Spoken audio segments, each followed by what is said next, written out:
Good Erev Shabbos, Parshas Vayigash. Here we have the conclusion of the story of Yosef and his deception of his brothers, and indeed the reunification of Yosef and all of the Shvatim. Vayigash Elav Yehuda, and when Yehuda still believes that Yosef is this Egyptian viceroy, he approaches him and he pleads on behalf of the brother Binyamin, who they believe is going to be enslaved and incarcerated for the rest of his life. And Yehuda pleads on Binyamin's behalf.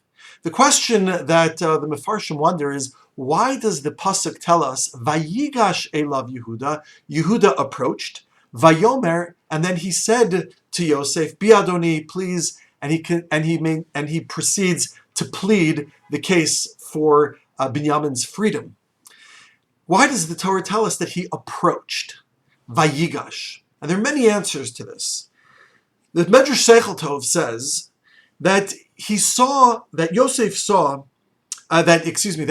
saw that it was crunch time, that it was now or never. He had to plead the case of Binyamin, and he basically had to throw himself at the mercy of the court, at the mercy of Yosef.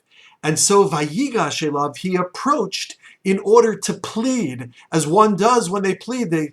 You can imagine in your mind, picture the image of Yehuda sort of at the feet of Yosef, grasping him by the legs, pleading on behalf. I don't know if it happened exactly that way, but that's the image. Vayigash Elav, says the Medrash Seichel Tov, that he came close he approached in order to plead. A second view is that Yehuda had a gut feeling about Yosef. He somehow had this feeling that Yosef knew everything that was going on, that Yosef understood completely the brothers and what they were talking about. He was not listening to a foreign language, but Yosef somehow had intimate knowledge, or at least knowledge, of this language.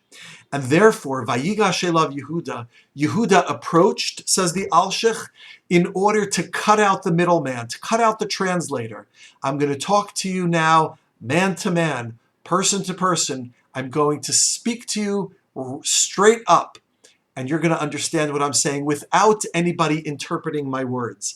Vayigash Elav Yehuda, Yehuda approached to speak directly without any interpolation of the interpreter. So says the Alshich. Rashi and the Medrash both come along in different ways and get us to this final point. And that is that Yehuda approached Yosef. As the pasuk says, Bi Adoni yidaberna avdecha davar be'aznei Adoni. I want to speak in your ear. I want to whisper something in your ear. Yehuda approached Yosef to speak to him directly in order to penetrate, hopefully, into his soul, into a bit of compassion. I want to whisper something in your ear. There's almost a sense of gentleness with it. There's a sense of import. There's a sense of severity and intensity to that when a person whispers. Sometimes, as a public speaker in front of an audience, if you want to get the audience's attention, rather than speaking more loudly, one speaks more softly. And indeed, he whispers into his ear, I want to speak to you, I have something very intense, very important to tell you. And he's hoping to pierce through what he sees, what Yehuda perceives as this veneer of indifference and cruelty, and try to get into the heart of the man. All of these interpretations are based on understanding the word Vayigash. But I think if we want to truly understand the word Vayigash, we have to see it in its context and how it is used.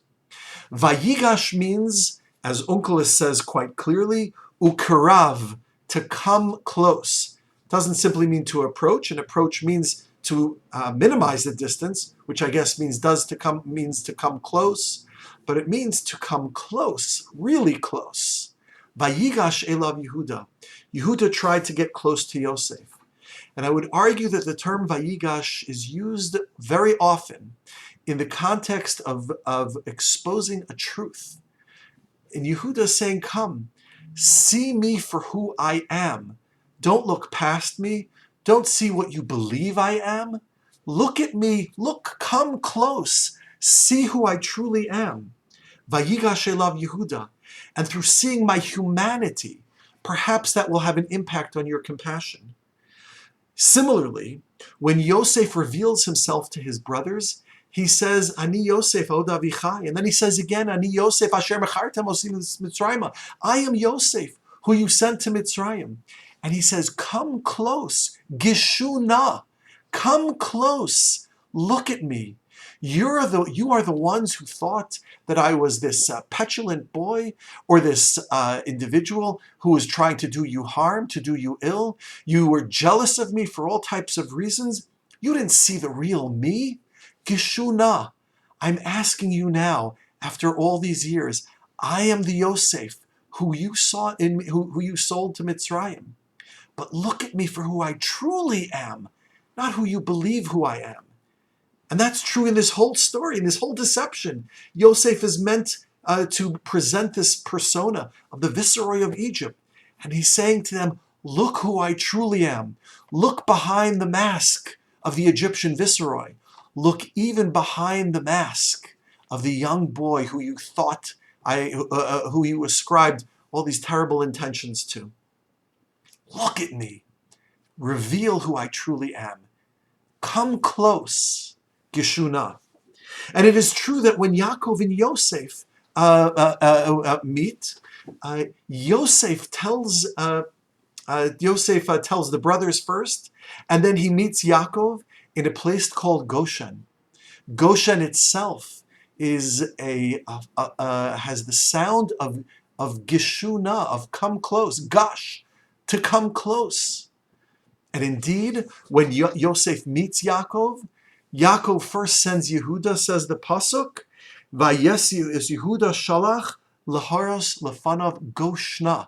It almost sounds like geshuna, come close. And then the pasuk says again, Vayera elav, and he saw him. Vayipol al tzavarav, he fell on him and he wept. Vayefkal tzavarav. Where did that happen? Goshna. Goshna means come close. See who I am. See the truth. See what is real and honest and pure. Don't look at me. Don't look past me. Look to whom I truly am. This is Vayigash elav Yehuda. This is the secret of Vayigash.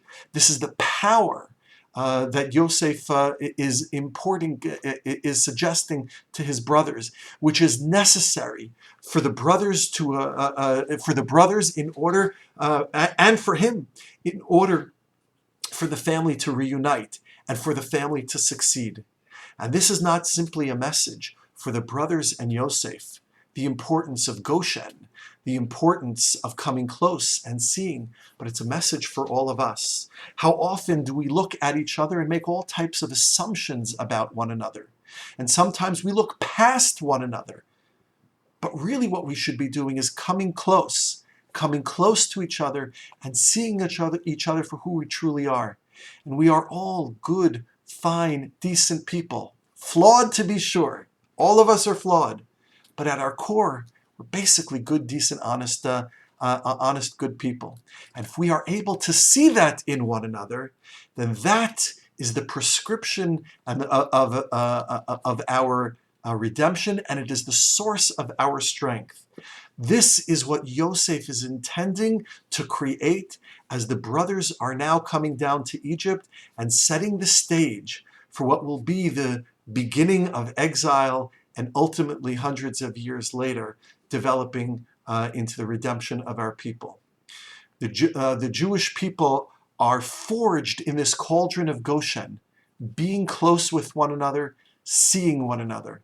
And it is ultimately that strength which will allow us to see our ultimate redemption for us individually in our relationships and for us as a nation, for Klal Yisrael as a whole. Good Shabbos.